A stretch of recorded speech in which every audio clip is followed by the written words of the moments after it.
Muito bem, irmãos. Uma coisa, mais uma vez, eu posso testemunhar, tenho falado isso a alguns irmãos informalmente, agora testemunho mais uma vez à igreja, do carinho de Deus, com permitir que essas sequências de livros, séries bíblicas, que temos feito mensagens expositivas, durante uma boa parte do ano, fizemos toda ela de 1 Coríntios, Tivemos o final do ano e começamos, se não me engano, 2 ou 3 semanas atrás, começamos a segunda carta de Paulo aos Coríntios. E é tão espetacular a maneira como Deus permite que as temáticas que surgem na sequência interajam com os outros estudos que a gente está dando. Mas é tão espetacular isso, porque não tem como a gente planejar um negócio desse, Então é algo que traz gratidão e fora a grande confrontação pessoal, que essa mensagem, em particular, sequência que veremos hoje, 2 Coríntios capítulo 2, dos versos 12 ao 17, pode abrir sua Bíblia se você já não fez. Então é algo que traz não somente a confrontação pessoal, como encorajamento pessoal, como e lendo material de pessoas bem mais experientes do que eu, a gente vê coisas como Deus tem cuidado, como Deus cuidou do apóstolo Paulo, Deus tem cuidado de nós, da nossa igreja, nos ensinando, nos conduzindo à vontade dEle. Então é algo muito especial que Deus está fazendo e algo que eu tenho podido experimentar nessas sequências. O texto que a gente vai ver agora, ele trata tanto da possibilidade de, mesmo como crentes piedosos, fazendo a vontade do Senhor, aquilo que Ele nos propôs, a gente fazendo com dedicação, com zelo, com empenho, mesmo assim, estarmos abatidos, estarmos emocionalmente fragilizados, mesmo na vontade do Senhor, fazendo o que Deus mandou, onde Ele quer que nós estejamos, fazendo o que Ele quer que nós façamos, a possibilidade de estarmos emocionalmente abalados e, ao mesmo tempo, cheios de confiança, de esperança na vitória que Cristo já conquistou na cruz por nós ou em nosso favor. E essa vitória de Cristo ser plenamente suficiente para nos capacitar a permanecer onde Deus quer que nós estejamos e prosseguindo enquanto o Senhor quiser que isso aconteça. É exatamente isso que esses versos 12 ao 17 vão nos dizer. Nós vamos ler e depois vamos orar. Capítulo 2, dos versos 12 ao 17. Diz assim: Quando cheguei a Troade para pregar o Evangelho de Cristo e vi que o Senhor me havia aberto uma porta, ainda assim não tive sossego em meu espírito, porque não encontrei ali meu irmão Tito. Por isso despedi-me deles e fui para a Macedônia. Mas graças a Deus que sempre nos conduz vitoriosamente em Cristo e por nosso intermédio exala em todo lugar a fragrância do seu conhecimento, porque para Deus somos o aroma de Cristo entre os que estão sendo salvos e os que estão perecendo. Para estes somos cheiro de morte, para aqueles fragrância de vida. Mas quem está capacitado para tanto? Ao contrário de muitos, não negociamos a palavra de Deus visando lucro, antes, em Cristo, falamos diante de Deus com sinceridade, como homens enviados por Deus. Amém? Oremos. Obrigado, Pai querido, mais uma vez, pelo alto privilégio que temos de estarmos aqui agora juntos como tua igreja, te prestando culto, te adorando, ó Deus, que possamos compreender, ó Pai, que a pregação da tua palavra envolve a adoração. Quando estamos com nossas mentes e corações voltados para aquilo que o Senhor está nos dizendo pela sua palavra, também o adoramos. Ajuda-nos, ó Deus, a compreender isso e ter neste tempo também um tempo muito precioso e especial, ó Deus, para a tua glória e para o nosso bem. Assim eu te peço, mais uma vez, tem misericórdia de nós, fala conosco pela tua palavra, em nome de Jesus. Amém. Precisamos começar refletindo sobre o que está acontecendo nos versos 12 e 13. Quando cheguei a Trode para pregar o Evangelho de Cristo e vi que o Senhor me havia aberto uma porta, ainda assim não tive sossego em meu espírito, porque não encontrei ali meu irmão Tito, por isso despedi-me dele e fui para a Macedônia. O texto diz que Deus, soberanamente, permitiu, a figura aqui do abriu-me uma porta, que Paulo estivesse pregando em Trode. Verso 12 nos afirma isso, e o começo do verso, na verdade, mais a segunda parte do verso 14, nos afirma que Paulo fez isso com grande sucesso. Paulo exalava a fragrância de Cristo quando ele testemunhava do Evangelho, e isso aconteceu com excelência. Ele o fez intensamente. Deus lhe abriu a porta para estar em Trode, e ele esteve lá e ali pregou o Evangelho com zelo e com sucesso. O Evangelho foi pregado. Mas o texto também nos diz que o apóstolo Paulo ele não encontrou Tito. E era importante que que ele tivesse encontrado Tito ali, porque Tito vinha trazendo notícias de Corinto, que ele estava com grande preocupação com a carta dura que havia sido enviada. Tudo bem? Foi só uma porta que bateu. Uma carta dura que o apóstolo Paulo tinha enviado à igreja. Ele estava apreensivo com o retorno de Tito, trazendo então notícias de como a igreja recebeu ali, como estavam os crentes. E o apóstolo Paulo diz que a falta do encontro com Tito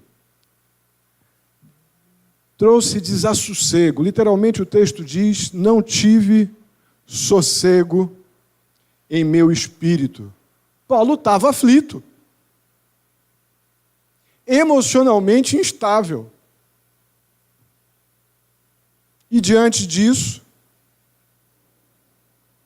partiu então para a Macedônia.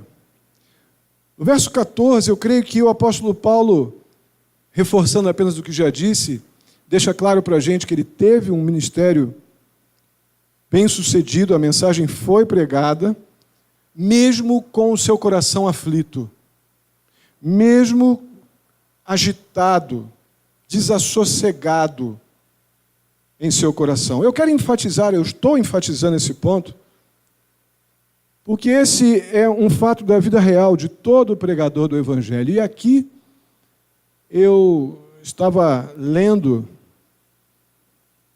os apontamentos de um professor que fala sobre esse texto, que tem me ajudado muito a ler material deste professor. E ele faz quase que um desabafo, e essa expressão aqui, dessa ênfase neste momento emocional instável do apóstolo Paulo, mesmo estando onde Deus queria que ele estivesse, e sendo bem-sucedido naquilo que Deus ordenou que ele fizesse. Mas, usando a expressão desse meu professor, ele chama isso de fatos da vida real, de um ministro do Evangelho, de um pregador que prega fielmente o Evangelho. É muito comum para a vida do pastor, do pregador, aquele que prega, tanto preparando, no preparo da mensagem, que uma pregação bíblica, expositiva, ela começa na segunda-feira. Amanhã, então, começa o preparo da mensagem de domingo.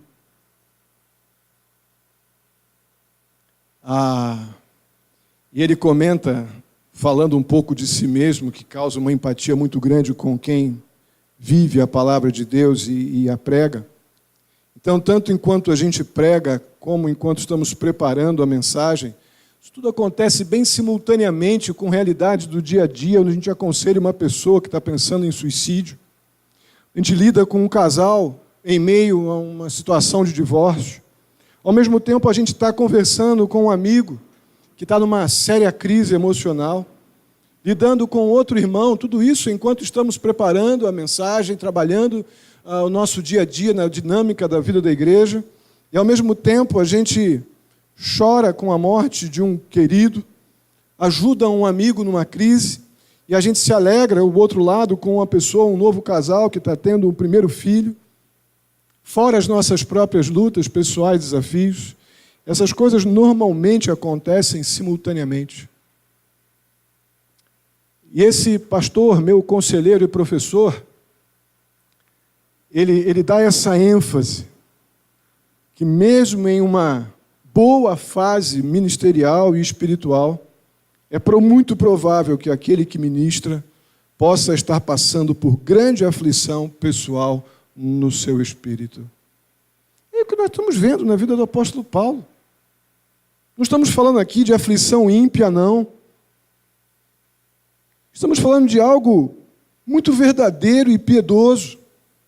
Estamos vendo nesse texto aqui é que muito além da dinâmica natural do ministério, o apóstolo Paulo está aflito com sua preocupação com a falta de notícias de Corinto. Como um pecador igual a nós.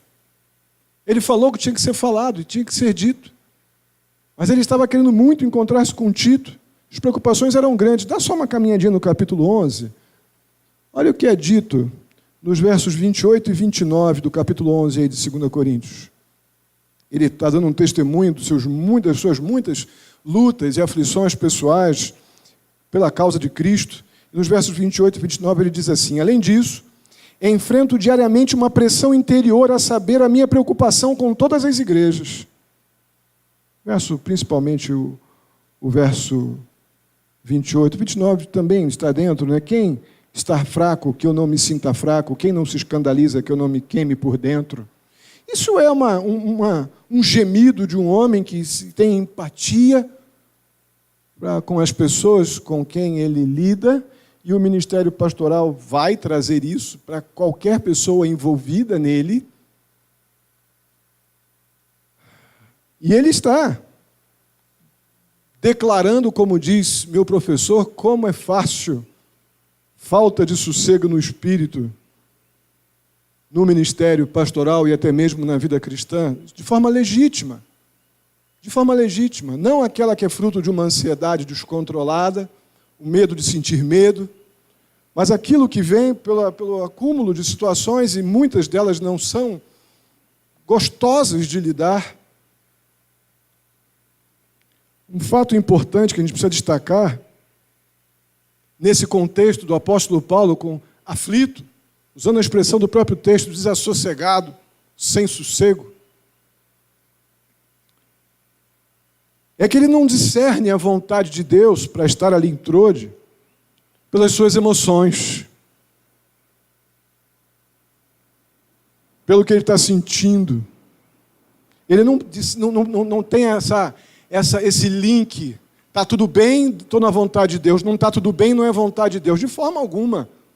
Ele diz, Deus me abriu uma porta, entrou, e ali eu preguei o Evangelho, e ali foi exalado a boa fragrância do Evangelho. Com o seu coração incomodado, emocionalmente instável.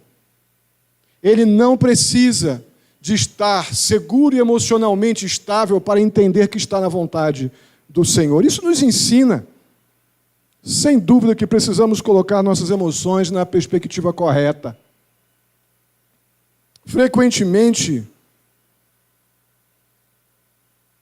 eu ouço crentes justificarem suas ações, afirmando que eles têm paz a respeito, paz em decorrência das suas próprias convicções, ou emoções, ou circunstâncias. Nós sabemos que existem exortações bíblicas que eu repito muito, inclusive, aqui, que a paz de Deus excede o nosso entendimento, mas tem que ver o que vem antes, né? Porque a gente apenas usar que estou em paz para fazer o que eu quero e todo mundo ao meu redor está morrendo de infarto com a minha decisão, essa paz é minha, não é nada de Deus. A paz de Deus, ela tem efeitos colaterais. Ela gera tranquilidade e paz para os que estão em volta. O apóstolo Paulo, sem dúvida alguma, ele entende muito bem isso. Será que ter paz sobre algo significa sempre que aquela é a vontade de Deus, enquanto não ter paz indica que não é a vontade de Deus? Definitivamente o apóstolo Paulo está dizendo que não. Não é assim. Paulo está aflito, incomodado, e aqui, essa falta de sossego, é um somatório grande de um desgaste emocional que ele está sentindo.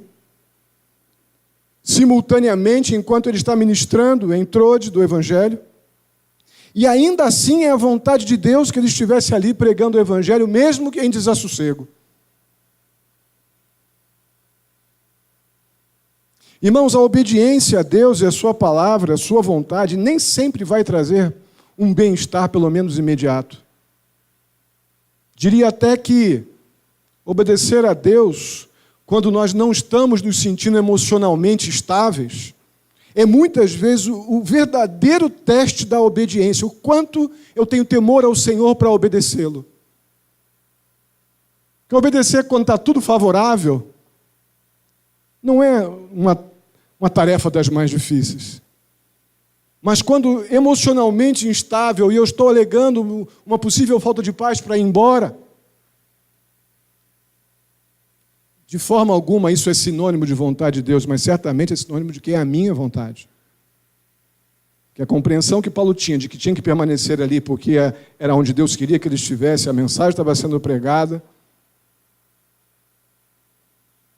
e mesmo diante das suas instabilidades, ele ali permaneceu até que completou um tempo e ele seguiu para a Macedônia, não antes de cumprir o seu trabalho ali. E aqui nós vemos na segunda parte desse texto um dramático contraste com esse momento de instabilidade emocional do apóstolo Paulo, muito honestamente declarados nos versos 12 e 13. E o contraponto, nos versos 14 a 17, principalmente 14, 15 e 16, um tom extremamente triunfante e confiante. Vamos ler, apenas relembrando os versos 14, 15 e 16. Mas graças a Deus que sempre nos conduz vitoriosamente em Cristo.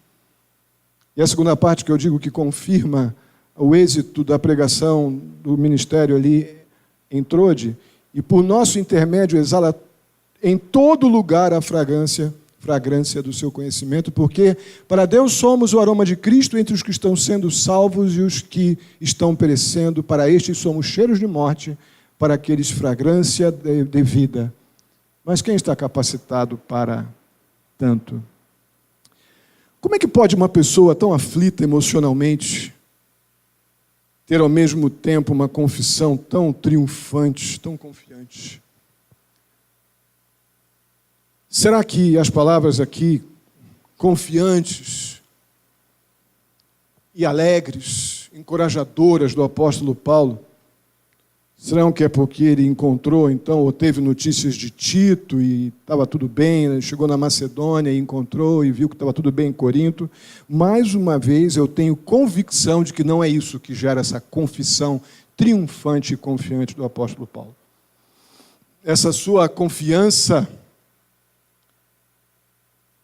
inabalável é porque mesmo que as notícias não fossem boas, trazidas por Tito, ele afirma no verso 14, Deus sempre nos conduz vitoriosamente em Cristo.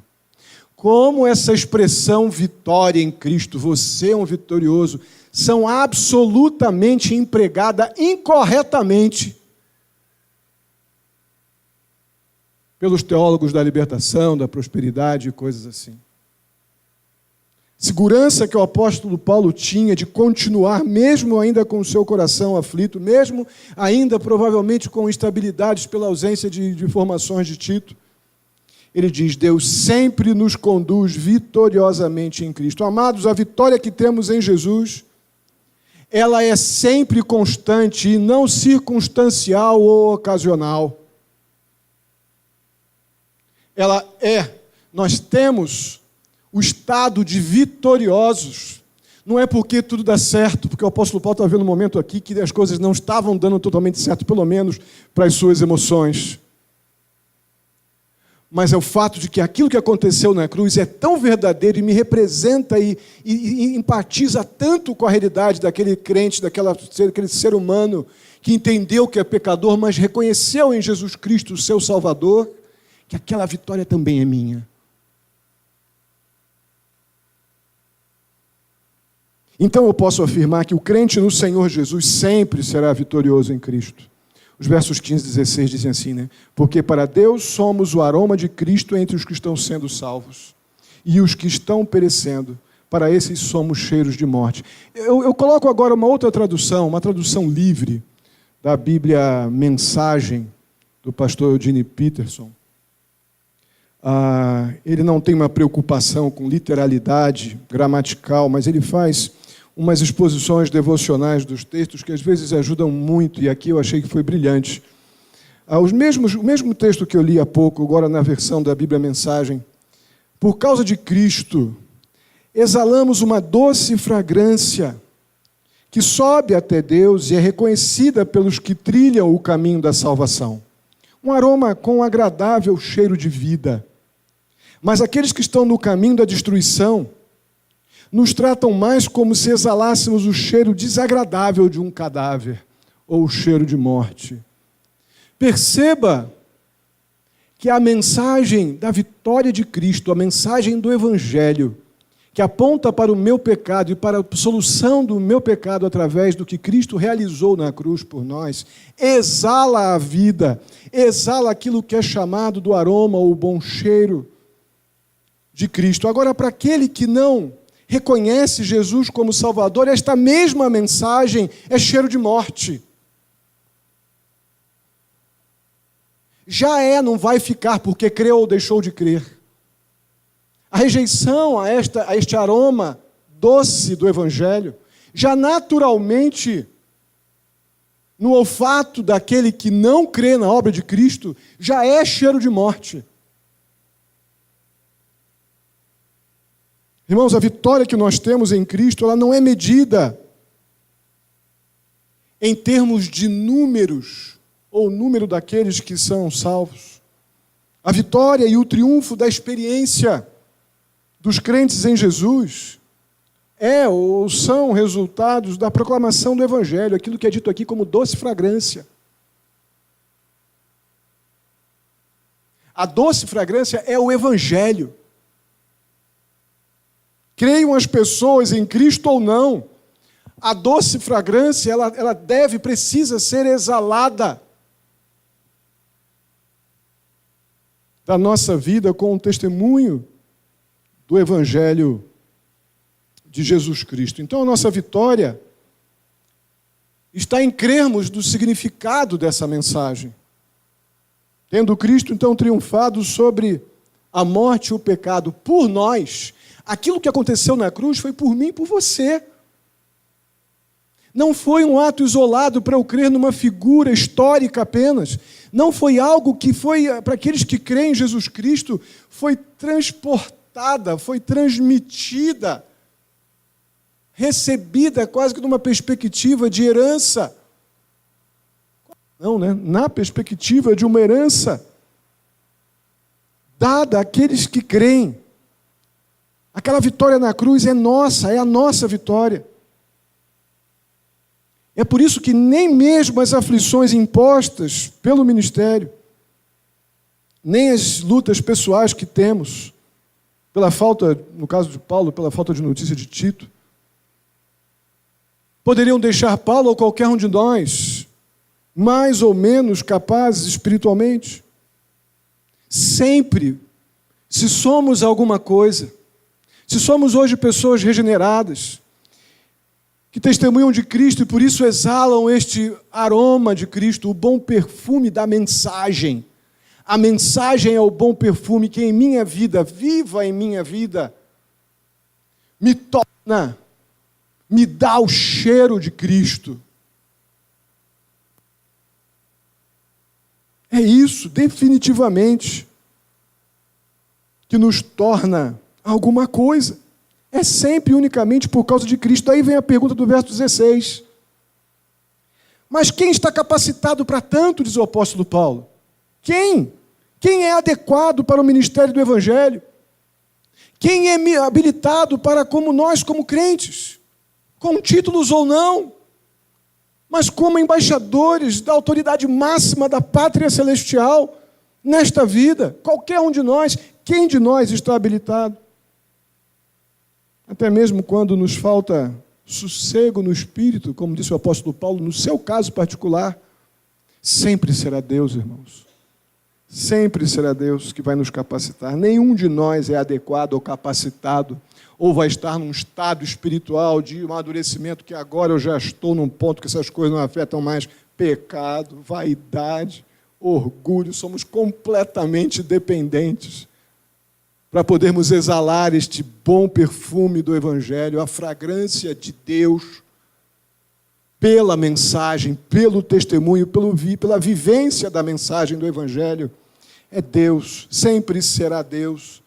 Nossa incapacidade sempre será latente, só seremos capazes de ser esses transmissores de graça quando esse aroma for exalado da maneira que deve ser exalado por nós. Apenas para ilustrar de onde Paulo arrancou essas figuras do cheiro, do bom perfume, eu acredito realmente que essas figuras aqui dos versos 15 e 16, elas estão muito ligadas a um fato que era comum naquele período.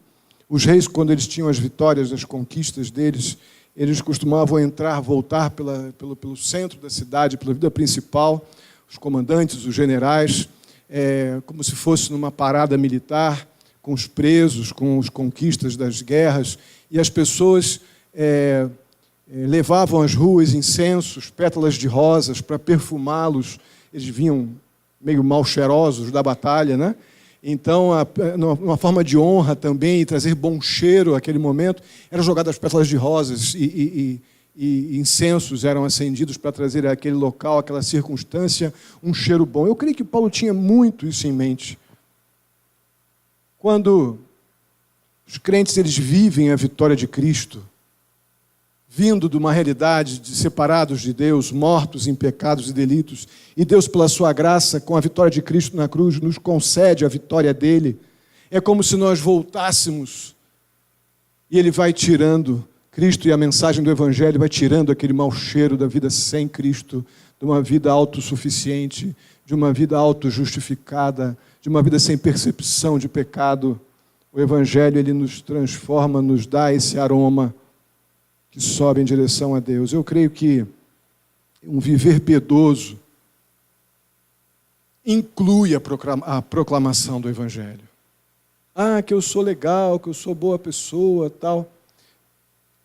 Um viver piedoso, temente ao Senhor, uma vida cristã dinâmica, ela está completamente envolvida com a mensagem do Evangelho, tanto individualmente, no meu relacionamento com Deus, quanto na prática disso, nos nossos ambientes de trabalho, escola e família. Eu não tenho dúvida que este envolvimento com as coisas do Senhor, com as verdades evangélicas, produz este bom cheiro, aquilo que o verso 14 fala da fragrância do seu conhecimento. Alguns crentes supõem que o nosso Deus ele é glorificado somente quando os incrédulos são convertidos pela pregação do Evangelho. Eu não estou de forma alguma fazendo nenhum tipo de apologia à não pregação do Evangelho, que não nos alegramos quando um convertido vem a Cristo, alegria no céu quando um convertido, quando um não crente vem a Cristo. A questão é que nós temos algumas máximas, alguns paradigmas completamente desarticulados. As verdades que o apóstolo Paulo, por exemplo, lança aqui nesse contexto do seu próprio ministério, em meio às aflições da alma. Eu creio que o nosso texto nos ajuda bastante a ver que não é assim. Ou seja, Deus só é glorificado quando incrédulos são convertidos pela pregação do Evangelho. Não. Eu creio que Deus é glorificado, Deus é satisfeito quando anunciamos o Evangelho legitimamente. E ponto final. Não sou eu que salvo ninguém. A mensagem é do Evangelho, o Evangelho é de Deus. Jesus Cristo é o centro da mensagem do Evangelho. O meu papel é exalar essa boa fragrância. Então, enquanto o Evangelho ele é o bom perfume de Cristo para aqueles que creem, o próprio texto já deixa claro que o mesmo Evangelho é cheiro de morte para aqueles que rejeitam. E nós precisamos lembrar que a capacidade de exalar esse bom cheiro não vem de nós.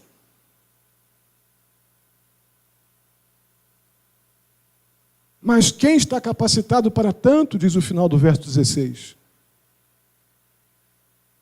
Quando Paulo pergunta quem é essa pessoa adequada para algo tão extraordinário, ele quer que a gente entenda que nenhum de nós está, na sua própria força, capacitado para isso.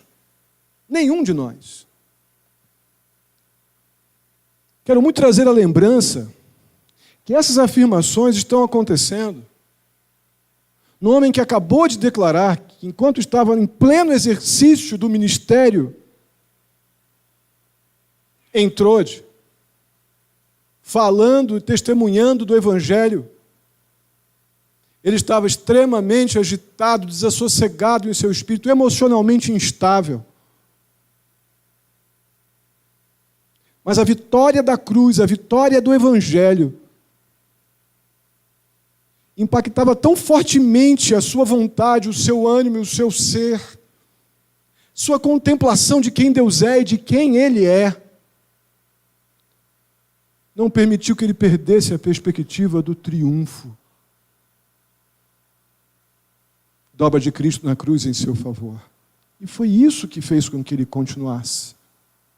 E aqui nós temos uma transição para o último versículo, que é o verso 17, que já vai mostrar até um pouco da indignação e da convicção que acompanham a sua fala. Quando a gente proclama o Evangelho, nós devemos fazê-lo, apenas para relembrar, deixa eu ler o verso 17. Ao contrário de muitos, não negociamos a palavra de Deus visando lucro. Antes, em Cristo, falamos diante de Deus com sinceridade, como homens enviados por Deus. Então, quando a gente proclama o Evangelho, precisamos fazê-lo sabendo que não há uma maneira humana melhor ou método, algo que lá no meu último curso do seminário nós debatemos muito isso. Os métodos, os supermétodos de evangelismo, os supermétodos de crescimento de igreja, os supermétodos disso e daquilo para que aconteça isso e aquilo. Definitivamente não é o método que salva, que transforma, que alcança ninguém. Definitivamente não é o método. E é isso que o apóstolo Paulo está dizendo. Não há maneira humana de não salvos receberem o Evangelho e compreender a necessidade do arrependimento e da confissão de pecados. Não há método humano. Nossa única esperança é que Deus intervenha soberanamente. O aroma de Cristo precisa ser exalado legitimamente pelo testemunho, pela prática de vida evangélica, de vida cristã. Mas, como em nossos dias, olha como é antigo isso, haviam nos dias ali de Paulo, também, tanto tempo atrás, os tais dos vendedores do Evangelho. E aqui não obrigatoriamente, não apenas os mercenários, mas aqueles que vendem uma proposta, que vendem uma coisa que pode tornar a sua vida, humanamente falando, muito boa. Que vendem Jesus como um amuleto, não como um cordeiro que foi à cruz e morreu pelo meu pecado. Essa turma não apareceu somente nos nossos dias, não. Desde os dias de Paulo, eles já estavam por lá. Eles, definitivamente, as pessoas com esse perfil, eles não acreditam que a salvação é unicamente através de Cristo Jesus. Essas pessoas realmente, elas têm uma preocupação tão grande com estatísticas, com números, com resultados, que o que importa é o convencimento intelectual e não a transformação espiritual. Essas pessoas já existiam nos dias de Paulo. Paulo está preocupado com isso no verso 17. Depois de todas essas declarações feitas aqui, da beleza, do bom cheiro, do poder libertador, do aroma do Evangelho, ele termina fazendo uma forte exortação, porque isso certamente estava acontecendo ali entre aqueles crentes. E essas pessoas, elas têm a capacidade de omitir ou diminuir verdades evangélicas. Se partes do Evangelho são, de alguma forma, podem ofender ou causar algum tipo de conflito à consciência para possíveis, potenciais convertidos ou, pelo menos, convencidos, essa turma aqui dos comerciantes do Evangelho, eles mudam o Evangelho. Não estou falando de alguma coisa que você ouviu hoje ou ontem na televisão, não. É desde os dias de Paulo. Mudam o Evangelho, enfraquecem o Evangelho, ou pelo menos, no mínimo, eles não mencionam algumas verdades fundamentais, como, por exemplo, a mensagem do Evangelho, ela, num primeiro momento, ela aponta para o meu pecado. E imediatamente aponta para a solução do meu pecado, que é Jesus Cristo. Mas se ela aponta só para Jesus Cristo, está faltando alguma coisa. Porque para que Deus mandou o Filho dele morrer se não há uma necessidade absoluta daquela morte?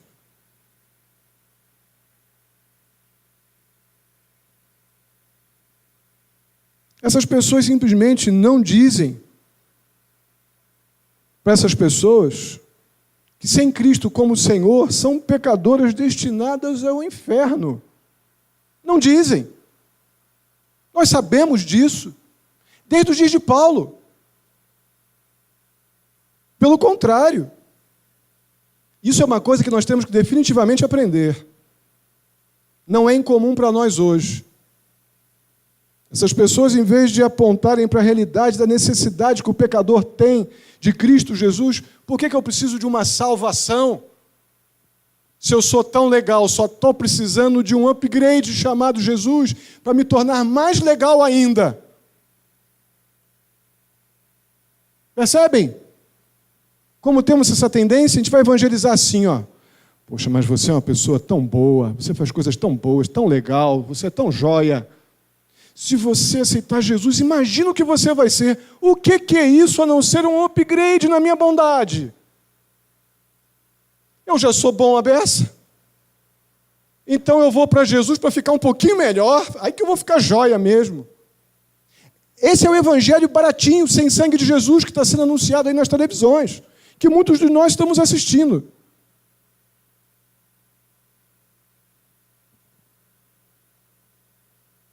O evangelho, o upgrade para a minha bondade.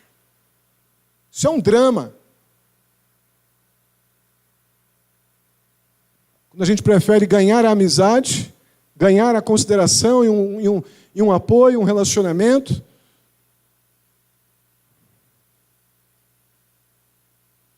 em nome de não gerar um conflito na consciência. Há necessidade da minha consciência ser confrontada com a verdade de que eu sou um pecador e indo para o inferno. Caso contrário, eu não vou entender o porquê que eu preciso de salvação. Mas se Jesus é apenas um upgrade para a minha bondade, para eu ficar um pouquinho melhor, isso está sendo pregado e ensinado de monte. E igrejas estão lotadas com essa mensagem vazia e esvaziada.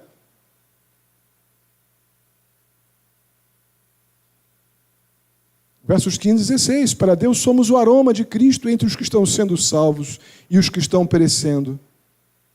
Para esses somos cheiros de morte. Irmãos, se para Deus nós somos o aroma de Cristo, e para aqueles que não creem, cheiro de morte, é porque sem Cristo a morte e o pecado ainda predominam. Sem Cristo como Senhor eu continuo super legal, super gente boa, indo para o inferno. E eu não tenho como terminar sem deixar de perguntar. Nós somos pessoas que receberam apenas um upgrade em nossa bondade quando nos tornamos membros de uma igreja batista, ou seja lá qual for a igreja.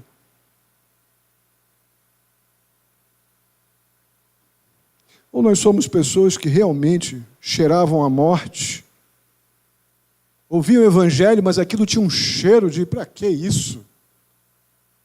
Sou tão bom, nunca fiz mal a ninguém. E aquele evangelho tinha um cheiro de morte, até que o poder libertador do aroma de Cristo me libertou. Qual tipo de crente eu sou? Então a nossa vitória em Cristo não está na ausência de momentos de aflições, mas a nossa vitória está na obra completa de Cristo Jesus por nós. A vitória de Cristo sobre a morte e o pecado se tornou, então, definitivamente a nossa vitória, se nós estamos nele, em Jesus Cristo. Amém? Vamos ficar de pé. Vamos orar. Vamos pedir a Deus, Senhor, eu tenho que ser uma pessoa cheirosa. Eu não posso comprar esse perfume no boticário, não. Precisa ser o teu cheiro. Teu evangelho na minha vida, vivo na minha vida. O poder do aroma de Cristo, transformando a minha vida e exalando pela minha vida esse aroma, essa fragrância, que vai ser vida para aquele que crê, mas vai ser cheiro de morte, sim, para aquele que não crê. E é Deus quem vai fazer essa transformação. O meu papel não é fazer estatística de quantos eu salvei, salvamos ninguém. Mas temos a responsabilidade, a enorme responsabilidade, de cheirarmos esse bom aroma de Cristo aonde nós estivermos. Isso que promove a glória de Deus. E o Senhor, pela sua misericórdia, há de alcançar aqueles que Ele quiser. Oremos. Bondoso e amado Deus, muito, muito obrigado pela Tua palavra. Muito obrigado, ó Deus, pela maneira carinhosa como o Senhor nos ensina. E ao mesmo tempo, ó Deus, nossa consciência é provocada. Como é sério esse negócio de acharmos que Cristo é um upgrade em nossa bondade. Não é. Cristo é aquele que deu vida para quem está morto. Ó Pai querido, ajuda-nos, ó Deus, a exalar a tempo e a fora de tempo o poder deste aroma maravilhoso de Cristo Jesus. Viver o Evangelho, vivermos o que Cristo realizou na cruz por nós. É isso que Paulo fazia, alegre ou triste, abatido emocionalmente ou não, a sua vitória estava em exalar a fragrância de Deus. Ajuda-nos nisso, ajuda-nos nisso. O Senhor sabe, ó Deus, quantas pessoas nós temos contato durante o dia. Ó Deus, precisamos exalar esse cheiro bom. Ajuda-nos, ó Deus, que o Teu Evangelho seja visto e ouvido pelo aquilo que falamos, fazemos, como vivemos. Em nome de Jesus, clamamos pelo Teu poder para salvar o perdido. Ajuda-nos. Leva-nos em paz para os nossos lares. Nos dá uma semana em tudo dirigida, guardada, protegida, guiada pelo Senhor. Muito obrigado a Deus pelo Guissatim, que depois de uma semana de susto aí com a saúde já está bem, está aqui. Obrigado a Deus pela Sueli Amaral, já está em casa se recuperando. Muito obrigado. Tanto cuidado teu. Pedimos que eles se recuperem bem, fiquem bem, logo Sueli possa estar aqui de novo. Muito obrigado. Tanto cuidado. Obrigado. Continua sendo com os enfermos, ó Deus. Tem misericórdia. Vai suprindo, ó Deus, conforme o teu querer, o teu poder. Ser com aqueles que lutam, ó Deus, na área do trabalho, com alguma instabilidade no trabalho. Dá a estabilidade, ó Deus. Dá o sustento, ó Deus. Dá o trabalho, Senhor. Muito obrigado. O Senhor tem cuidado de nós, nossas famílias, nossa igreja, e por isso eu te sou muito, muito grato. Leva-nos em paz, mais uma vez eu te peço. Em nome de Jesus. Amém. Que a graça do nosso Senhor e Salvador Jesus Cristo, o amor de Deus, nosso amado Pai, a comunhão e a consolação do Espírito Santo esteja sobre a vida de cada um de vós, queridos irmãos, hoje e até a vinda do nosso Senhor Jesus Cristo. Amém e amém. Que Deus os abençoe. Podem sentar, tenha seu tempo de oração e depois dar um abração no seu irmão.